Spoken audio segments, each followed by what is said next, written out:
ఏంది నిన్న ఫార్ములా ఈ రేస్ పై చర్చిద్దాం, నేను సిద్ధం మీరు సిద్ధమా? ముఖ్యమంత్రికి కేటీఆర్ లేఖ.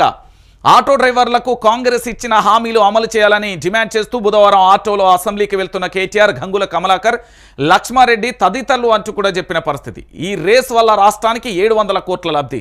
మీడియాకు సీఎంఓ లీకులు ఇచ్చుడు కాదు, 4 గోడల మధ్య చర్చ కన్నా 4 కోట్ల మంది ప్రజల ముందు చర్చ జరగాలి. ఏదో జరిగిందనే అపోహలు సృష్టించే ప్రయత్నం సరికాదు అంటూ కూడా కేటీఆర్ చెప్పిన పరిస్థితి కనబడుతుంది. నేను చెప్పలే, ఫార్ములా ఈ రేస్ అనేది రాజ్యాంగబద్ధంగా జరిగింది. న్యాయ నిపుణుల సమీక్షలో చాలా క్లారిటీగా కూడా చెప్పిళ్ళు.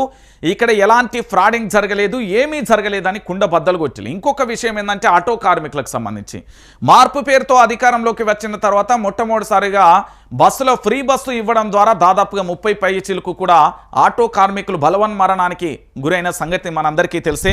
ఆర్థిక భారాలతోని ఆటోలు నడవక గిరిగిరిలని, ఈఎంఐలని, దాంతోపాటు అనేక రకాలుగా ఇబ్బందులు పడుతూ ఆదాయం లేక చాలామంది ఆటో కార్మికులు ఇప్పటికీ కూడా సతమతం అవుతూ తినడానికి తిండి లేక చాలా రకాలుగా ఇబ్బంది పడుతూ రోజువారీ కష్టంలో రూపాయి మిగలక ఇంటికి వెళ్ళలేక పని చేయలేక నానా రకాలుగా మానసిక వేదనకు గురవుతున్నది.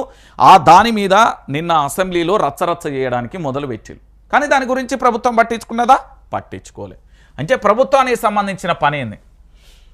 అంబేద్కర్ అనడం